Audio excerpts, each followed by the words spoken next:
Well, good morning, everybody. It's our second Monday of the month, and this is a brand new sort of feature that I'm adding to the membership where I'm going to try to go live every second Monday, and really just sort of, I'm calling it, Member Monday, which is not super fancy or anything, but I think it'll be a great opportunity for me to come on here, come in the group. I'm, currently where I've got a really good, stable internet connection and that type of thing. So I want to be able to try to, just kind of connect with you a little bit more, in the live arena. I've really missed being able to do that just because, we've been in the Yellowstone and as you know, it's really hard to do that.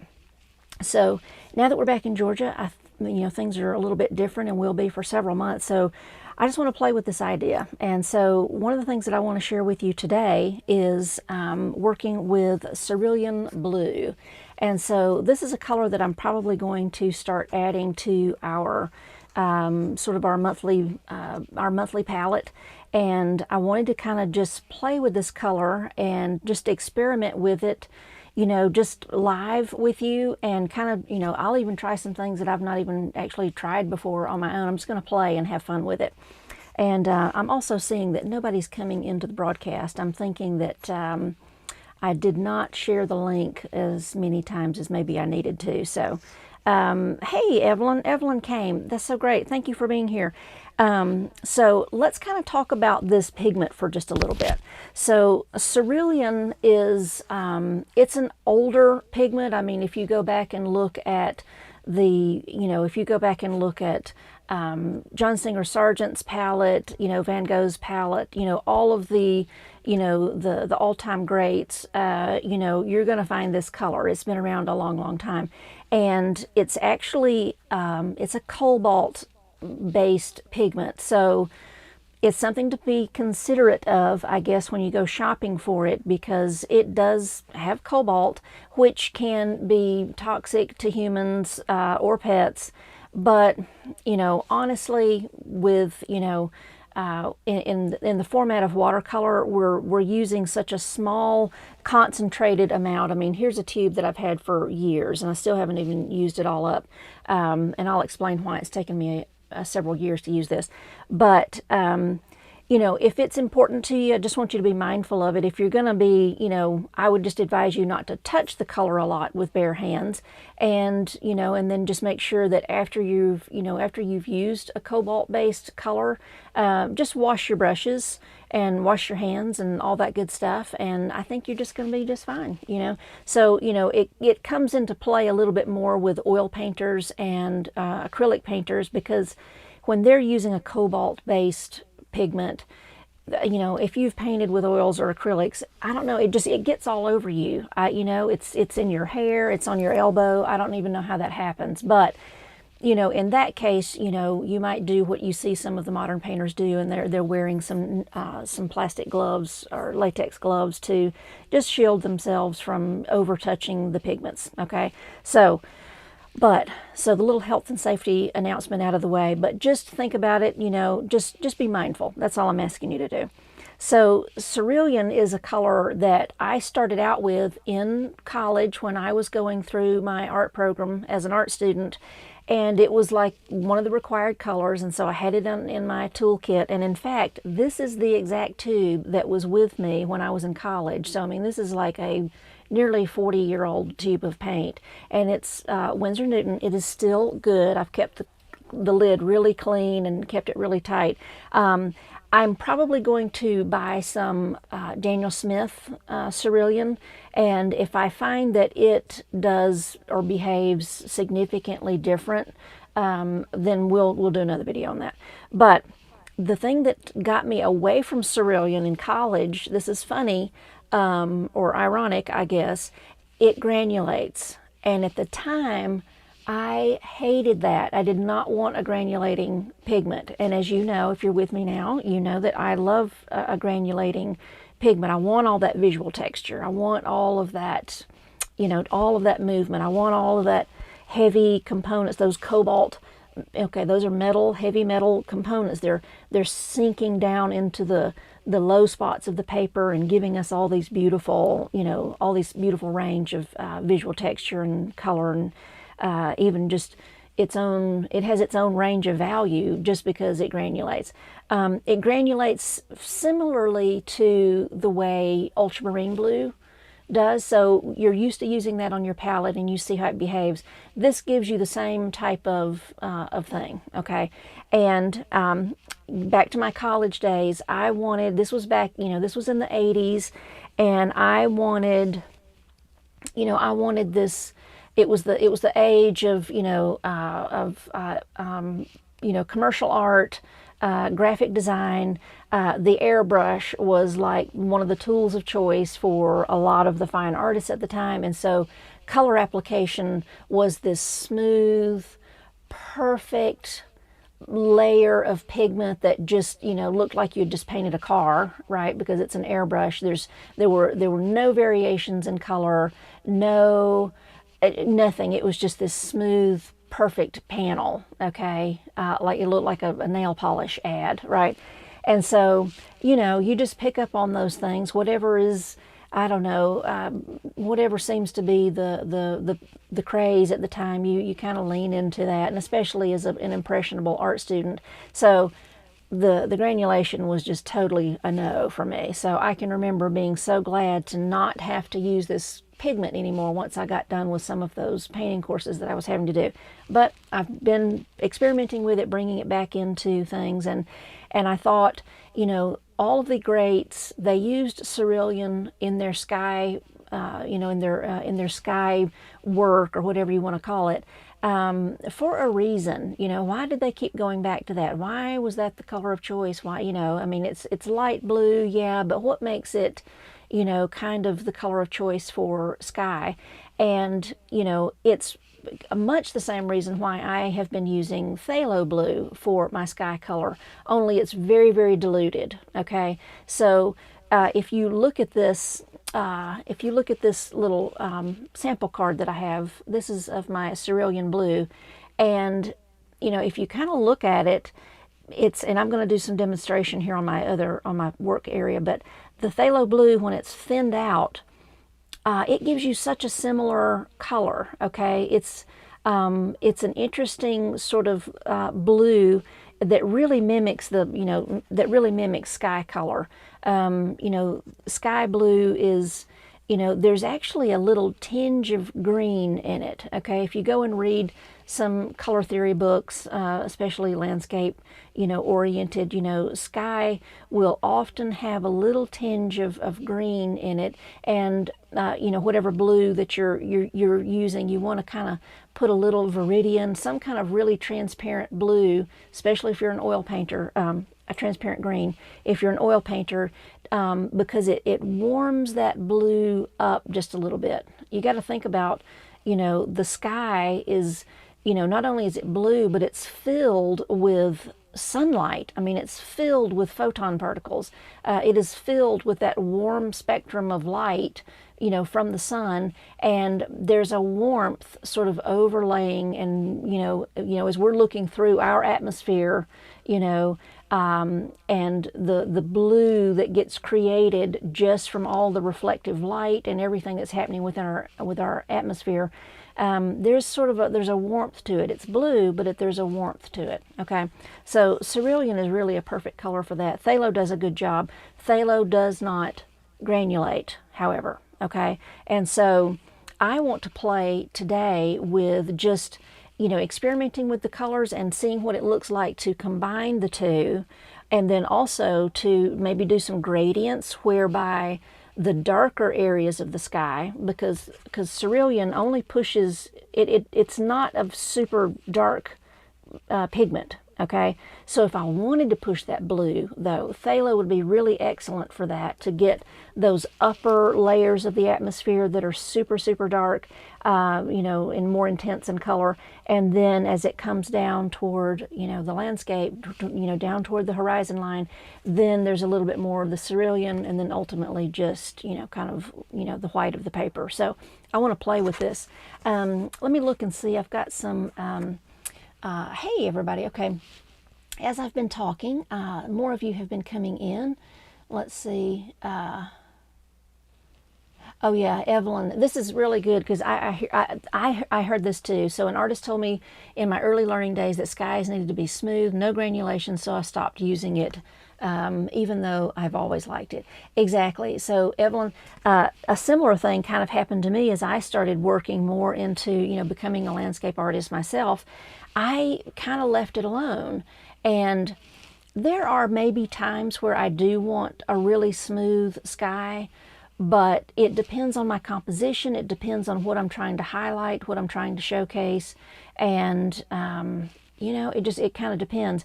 But for the most part, I think it's very fun to play with granulation for the sky. So let's do this. Let's get the brush wet here. I'm going to go to the work area here. Oops, not that way though. Hold on. Yes, that did do it. Okay.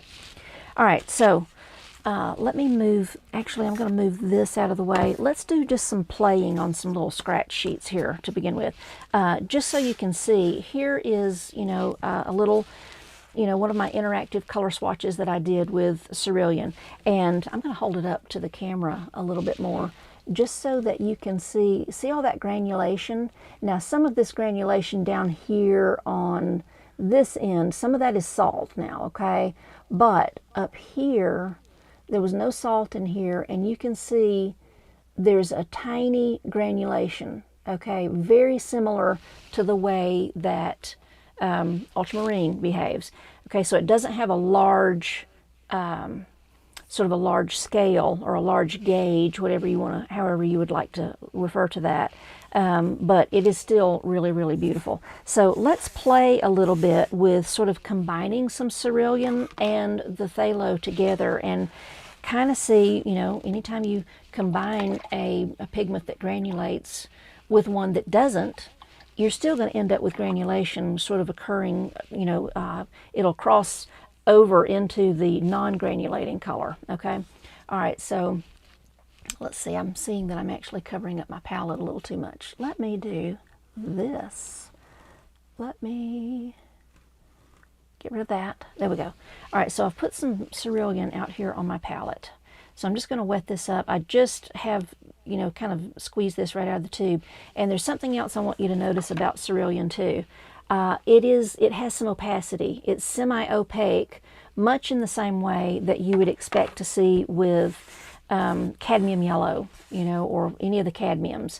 And that's because, you know, cadmium, cobalt, all of those heavier minerals, elements, they're just in there, and they're heavy, and they just kind of give you a little bit more coverage. All right, so I'm just putting some cerulean. This is kind of really as strong of a coat as I can try to achieve here. The color is just absolutely fascinating. It's just beautiful. But I want you to look, see the granulation. Oopsie. Let me get into the camera. I want you to see the granulation that's already happening. See the granulation? It's already settling down into the pores of the Arches paper. I'm still using, make sure you experiment on your Arches paper, because you don't really know what you're getting if you're not using what you need to use, okay? All right, so I'm just kind of playing with this color a little bit. I'm going to clear this out, and I'm going to add, I'm going to get some Pthalo Blue out onto my palette.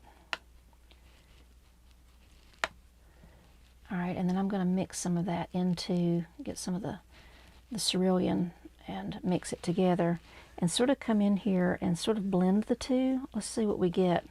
And then I'm going to go straight into Pthalo too. Super intense there. This is not taped down, so it's kind of wobbly here. Clearing out my brush.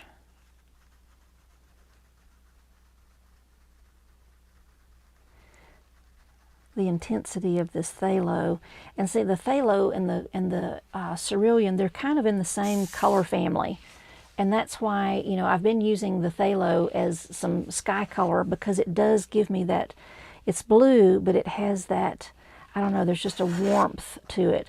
And then even though, now I just kind of on purpose, I wanted to combine phthalo and cerulean just, consistently all the way across this panel. And look at, you can see the granulation is happening in the phthalo too. Had I done that just by itself, I wouldn't really have any granulation. But it's just absolutely gorgeous. Oh my gosh.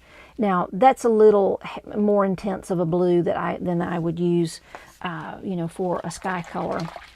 So let's kind of play as if I'm, making a little sky gradient here. I'll even do some water to sort of emulate a little bit of clouds here. I'm just going to kind of play, just make a little cloud here. All right, and then normally what I would do is get into my phthalo. I'm just using phthalo by itself now. Kind of going around my little water shapes or my cloud shapes. And then I want to get into, I've got just some cerulean blue just by itself right down here, just so that I don't mix them up. I'm just sort of picking up where I left off down here. Now I'm just adding some clear water. All right, now what I want to show you here is how close these colors are. So when you thin the phthalo, which is what I did up here at the top, and then this is cerulean, sort of here in the middle, and then I've just put some clear water. But you can see lots of granulation where the cerulean is, but it's not, the phthalo up here at the top is not giving me the granulation. Let me see if I can hold it a little. See the granulation that the cerulean gives? And then the phthalo up top. It's just that smooth, the smooth thing that's going on. But I really like the idea of mixing the two together.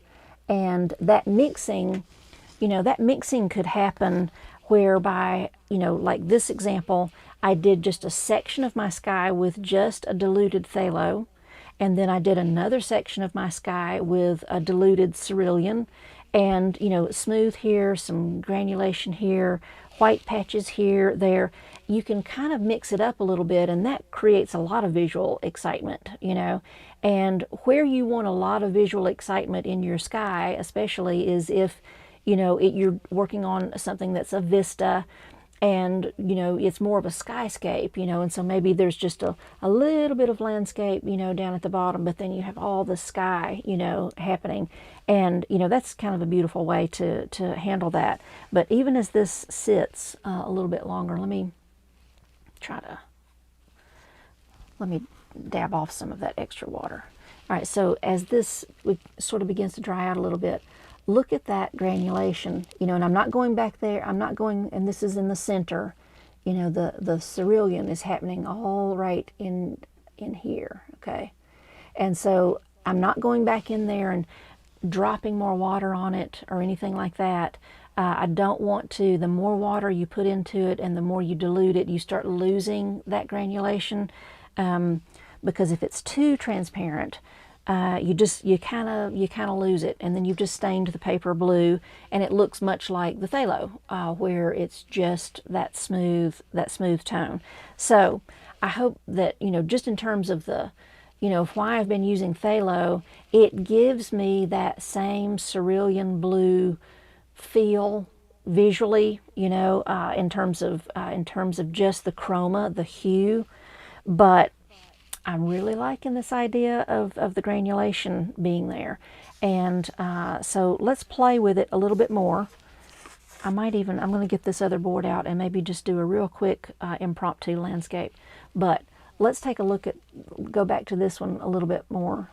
It's had time to sort of sit. Look at all the granulation.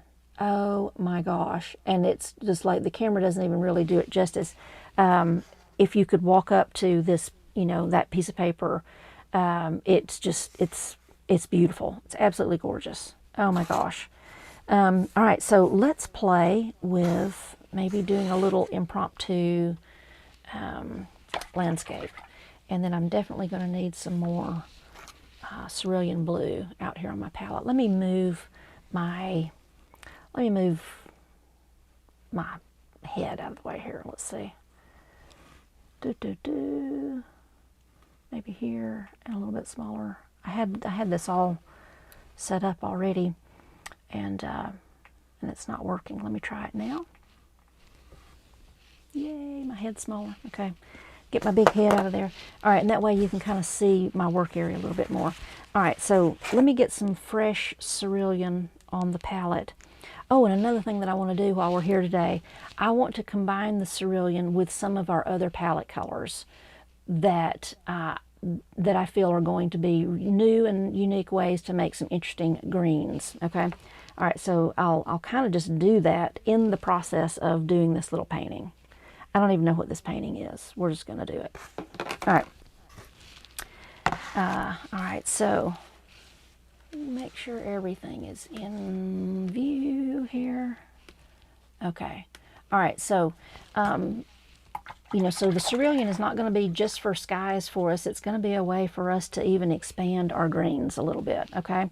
All right, so I don't know. Let's see. Let me try to make all of the greens using the cerulean today, as well as incorporating that into the sky too. And in fact, do I even have a pencil? I don't think I grabbed one.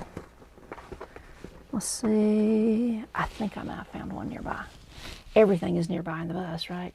Okay. All right. So let me just play for a second. I'm just kind of making some shapes, and I don't know. Let's just see what happens. I just want to play and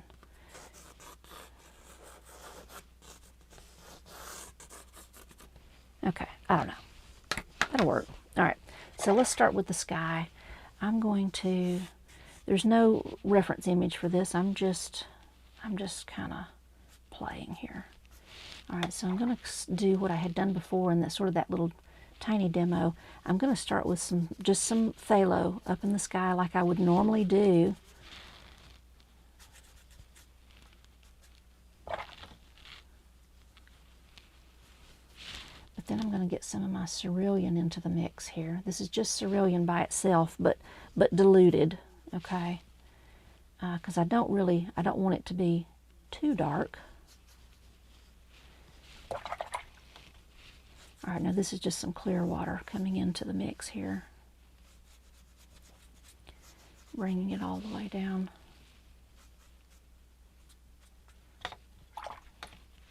All right, so I'm just going to let that all sit there and just kind of work, and let's see what it's going to do. If you have a paper towel and feel inclined, you can kind of blot and lift a little bit for some cloud shapes, or not. You can just kind of leave it too. I'm going to, just because I want to see some more granulation, I'm getting back into my cerulean, and I'm just going to come in and just drop it into a few places where the sky is already a little bit dark.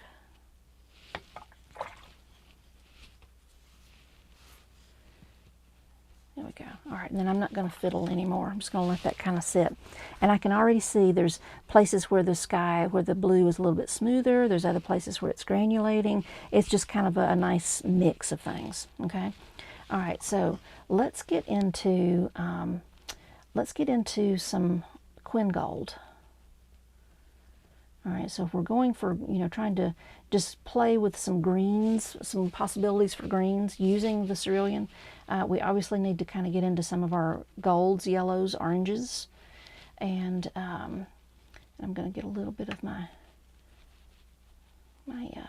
cerulean blue here, and it's just giving me, I can see already it's granulating on, you know, Quin Gold doesn't really granulate. It gives us more of that dispersion effect, right?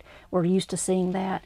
But what if I can use some cerulean into my Quin Gold, and now not only do I get a green that's really granulating, but then I'm still getting that dispersion effect from the Quin Gold. So I'm marrying these two beautiful, you know, sort of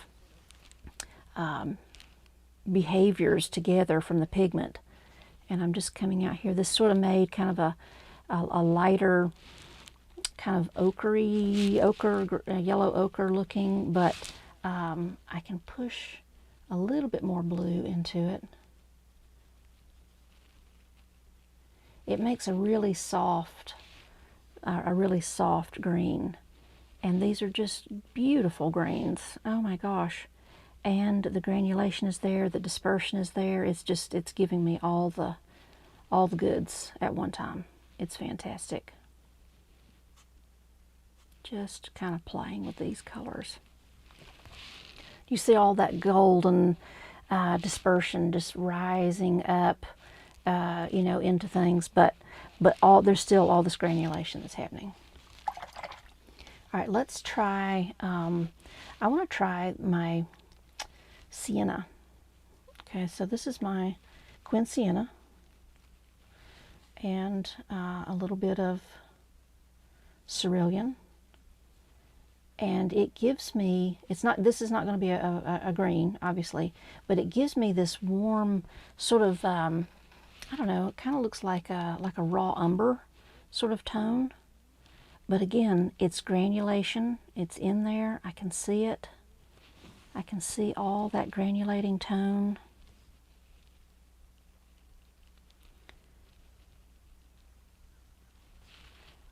It's almost, gosh, it would be a beautiful color for doing some kind of, you know, for stone, or, you know, the walls of like a Southwest Canyon, because the other color is sort of, you know, the sienna is sort of dispersing out of it. It's giving me some beautiful little shapes.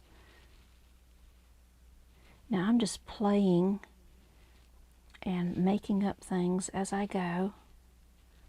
This is some sort of little landscape where I'm seeing little bits of earth, you know, maybe coming through. I'm going to do some more work on this tree line, but everything's a little bit too wet right now, so let me just kind of let that go. I'm just playing. You're just watching me paint and think out loud. I have no idea where this is going. I'm just playing. All right. Just kind of looking at that. Oh, let's see. Evelyn is saying, I noticed on the swatch. Yeah, PB35 is the, you know, the universal pigment code. You know, if you go by pigment codes, every manufacturer, you know, Cerulean Blue is a pretty common, you know, standard, you know, universal color, and so all the different manufacturers have their proprietary mix of Cerulean Blue, but the PB35 is the pigment. And when you look on the tube, this is my Winsor Newton tube, and yeah, the pigment is cobalt stanate, if I'm pronouncing that correctly, PB35. And so it is, I mean, it's cobalt. Cobalt is in there. So you just have to kind of watch that.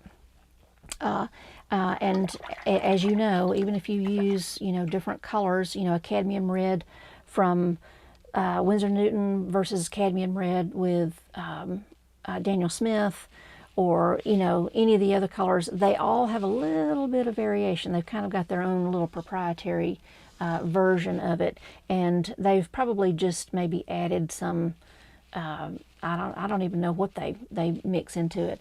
Evelyn is asking, what's the difference between 35 and 36 in terms of response on the paper? Now that, you know, that I don't know. You would, oh, Michelle is saying that regular, you know, her version. Tell me, Michelle, what pigment, what pigment brand are you using? Because there's nothing, you know, this is just called Cerulean Blue, Winsor Newton Cerulean Blue, but they're using, you know, cobalt stanate, PB35, and, you know, maybe the other one is a different one.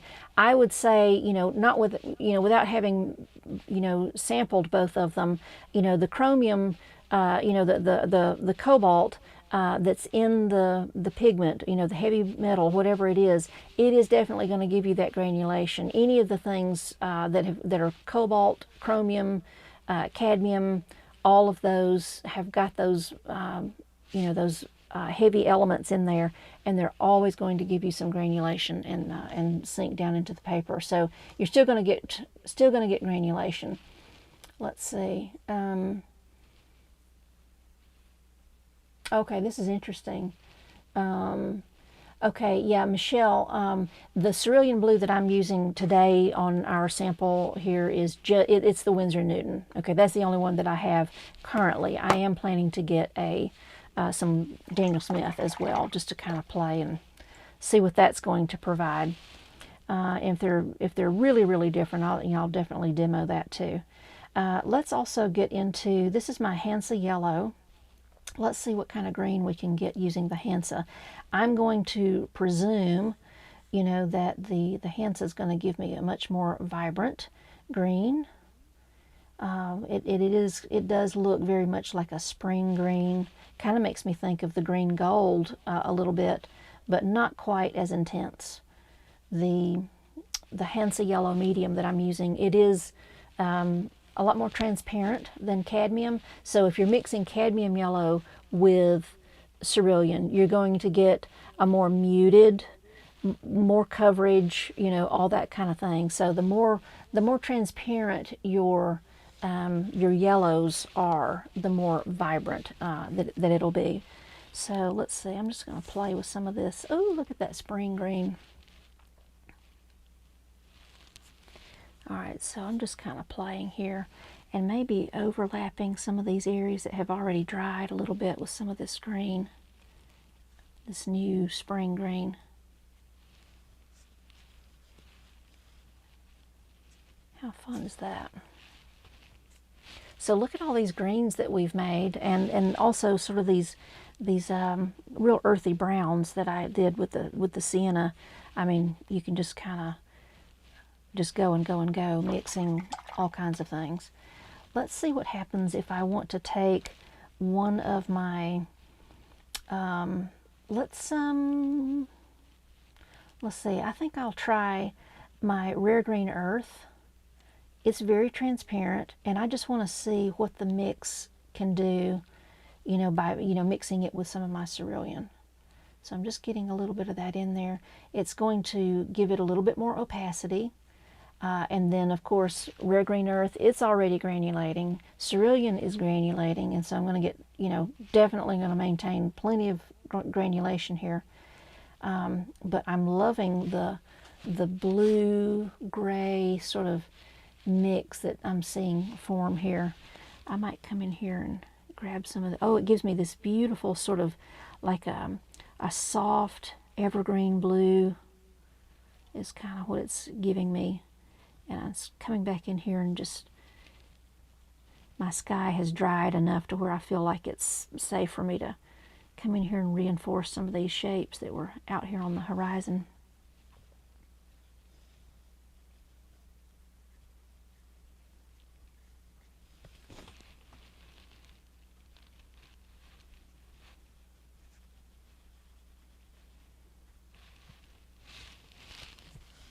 Can even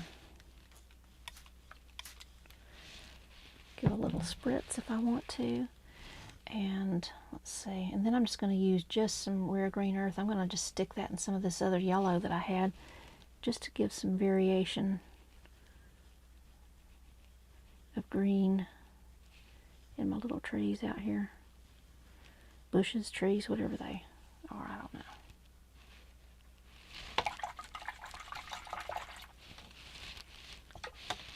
And then I'm going to grab some of the cerulean, and I'm just going to kind of put a bunch of this up here up front. I know it's blue, but I want to kind of play with it and bring some of the Quin Gold on top of it. Look at that layering. It loves to layer. Oh my gosh. See, and I just did these just right on the paper. You get a much, especially with the granulating colors, you get a much more interesting variation in your mixture when you're just sort of, I'm just mixing it right on the paper, layering it. Okay, it wasn't really mixing it. I just laid one color down and then put the other one down. Now, it's interesting when you're mixing color on your palette, the typical, the standard rule is, start with your lightest color first, okay, because the darker colors will kind of overwhelm. And so that you can kind of just gradually add some darker color to it to build a singular color on your palette, and then take that to the paper. But when you're layering, you want to put the lighter color on top. Okay, so actually I put my darker color down first, because that's my baseline. I'm not going to get any darker than that, but then I can come back on top with something a little bit lighter right on top of that wet dark to infuse a different, type of effect. And as I just leave this alone and watch it, there's so many things happening. Let me see if I can let you see the granulation that's happening down there on the bottom. Oh, I'm trying to get the glare out, but it's hard. Look at all of the granulation, and see the green gold, or excuse me, the quin gold is just not going to granulate like that, on its own. Let's see what would happen. This is some of my hot pink, my opera rose, whichever one you might be using. I'm going to actually mix some of that with my cerulean. I know it's going to give me some sort of violet, but I don't really know what it's going to look like exactly. But it's giving me this nice violet. And so if I wanted to kind of come in here, and maybe there's like little patches of some kind of pinkish flower out there. All right, I'm just coming in here now with just some water to encourage some movement. I don't want to get into that foreground color that I've put down because it's just so nice.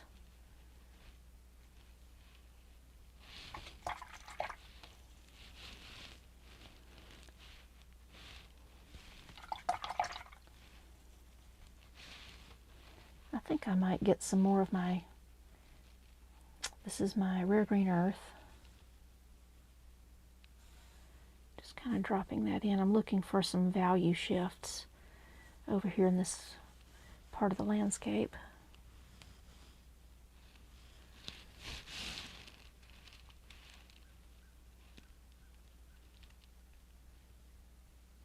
And so that gray green gives me some nice tone. And then this is my, what is this? This is my undersea green. Now I don't want to mess up that beautiful granulation that's there, but I do. Oops, I'm just mopping up a water drop that was rogue. There we go. Let's see if I can. I just want to drop this in a few places, not everywhere.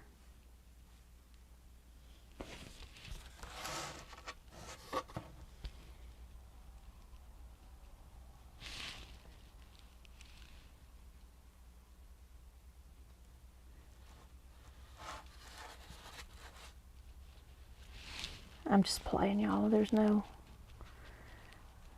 secret meaning or anything. I'm just playing.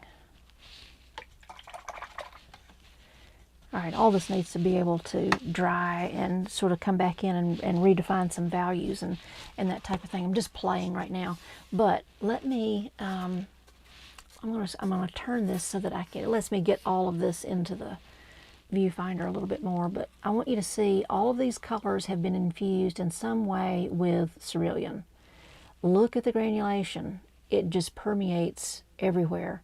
And then, some of these lighter values where it's more distant hillside type of thing, a little bit less granulation. And that would probably be my only consideration. I'm just tilting my board to let it run a little bit while I'm talking.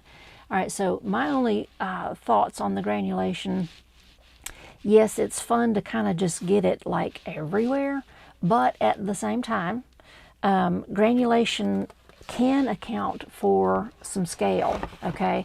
So if everything has that same size of granular look and feel, it's possible to lose a little bit of your depth, okay? So you just kind of want to be mindful of it. And you know, I have put it everywhere here just to kind of experiment with it and to play with it and have fun. But I also notice that I'm losing a sense of depth because the granular size in the foreground is the same in the midground, the background, and even in the sky. So it really compresses and flattens everything, if that makes sense. So kind of be, you know, mindful of where you want to put the granulation, you know, before you kind of get started. And, you know, if you have, you know, depending on the size and scale of your painting, you can get away with a lot more granulation the larger the painting. So if you wanted to go up to a 12 by 16 or even a quarter sheet or a half sheet, you know, you can really get into the granulation, and you've got a little bit more wiggle room on sense of scale just because you've got a bigger sheet of paper, and you can really exercise other elements and principles of design. You know, besides visual texture, you've got, you know, you can really push values really hard. You can push shape and scale a lot harder, you know, that type of thing. But on a smaller sheet of paper, it can be a little bit harder. I won't go into working out the entire rest of this demo. I probably will play with it a little bit after this and then share it with you later. But I do want to show you just in the sky, so if I can get it up here. I'm hoping that it's visible, but all of the phthalo blue that was used up here, sort of at the top of the painting, you know, there's not very much granulation. But then here are places where there's definitely some granulation, and I personally think that the granulation can look really nice in the sky, especially for a really dynamic, you know, like stormy, you know, kind of thing that's going on. It can really, you know, add more drama. Okay, so just know that if you do want a soft, still sky, staying with the phthalo might be a better option. So let's see, make sure I don't have any. Yes, Michelle is saying that the cerulean is gorgeous with all of these colors. There are so many possibilities. Absolutely. Oh my gosh. And so not only that, you know, I want you to, you know, try to experiment with it. You know, the cerulean can technically, it can be added to every single color that's on our palette. Okay. I've not gone through and done it all, but you know, you can add, even with our violet, you can add the cerulean to the violet, and the violet that we're using, it's more transparent, and the cerulean being a little semi-transparent, it's going to mute. Just know that anytime you're using a semi-transparent, you know, darker value, it mutes, or you lose a little bit of vibrancy, and it's because of the opacity. The light is not getting to sparkle and filter through it as much, and so it kind of mutes, it tones down. But that can be very useful in a lot of things. So, but it's going to do really interesting things for the purples. Already, I really liked the way that it, when I mixed it with the Opera Rose, it almost gave me sort of this, you know, rose madder is what it made, or an alizarin crimson is kind of what it made me think of in terms of tone. But it put a lot of granulation into that opera pink, and opera has a little bit of granulation on its own, but it's very, very subtle. So, you know, the main takeaway here is just play, experiment, just get some blank cards, and you know, put the put the colors on there, and you know, and see what happens. Use, you know, make some, you know, little samples. Even just do like little miniature, like this one, you know, that we did earlier. This was just a little tiny miniature, you know, just a little skyscape, just a little tiny thing, just to play. Okay, get the feel of it, and as much as it might pain you, do this on your good paper. Okay, if you're trying to experiment with new colors on some Strathmore or some Canson paper or something like that, you're not interacting with the pigment at all. You're interacting more with the paper, okay, when you're using a lesser quality paper. So make sure that you get used to what's happening on the good paper, so that when you sit down and you work on a painting, you've been there. You already know what to expect. You know what's going to happen. Otherwise, you're going to get a lot of unanticipated surprises. So let me know if anybody's got any questions let's see. And also, I really would like to know, hey Pam, I would really like to know if, if you're enjoying having a live like this, once a month. I am looking at doing it on the second Monday, and I think it'll be a lot of fun. But you guys let me know if it's something that you enjoy. I didn't have a whole lot of people show up for it today, and I think that that's a lot my fault because I absolutely forgot to share the link multiple times, and I meant to send out an email, and it's just been a little bit hectic for me, as we're getting back into the groove here in Georgia and that type of thing. Let's see, Evelyn says, great reminder to get back into playing and exploring colors that have been tucked away in the drawer. Absolutely. There's several colors that I want to play with, coming up. And the next few episodes that we do of this, I'm going to be, sharing some more on colors. So I do want you to consider adding Cerulean to your palette, for our monthly demos. I will probably be reaching into that color and adding it to several things, moving forward. And there's a couple of other colors, nothing official on the color changes or anything like that. And of course, please know you're welcome to use whatever colors you want. I'm just saying for the palette that I'm using for the demos, if you're wanting to kind of keep up with it and match what I have, I'm looking at changing the dioxazine purple or the Windsor violet. Those are pretty much the same. They're both dioxazine purple. I'm considering moving to Imperial Purple from Daniel Smith because it has a lot more ultramarine blue in it and gives me a lot more granulation. So with dioxazine, it's pretty standard. There's not a lot of granulation, if any, and but the Imperial Purple is looking really interesting to me. So that might be one of the next colors that we explore. Let's see. Yes, Michelle says that enjoying the live once a month, it's fun to connect for a topic like this. Absolutely. And everybody's got things to share. And I will definitely investigate what the Cerulean Blue is for Daniel Smith, just to see if the pigment component is, anything significantly different than what we've used today. So I think that's what I've got for you today, guys. Thank you so much for joining me. This video will remain here on YouTube. It's a private video, but I will be putting a link in the membership area so that you'll know where to go to always access these these second Monday videos. So awesome. Well, thank you so much for being here. I'm going to work on this a little bit more, and I'll share what I come up with, and I'll talk to you soon. Bye.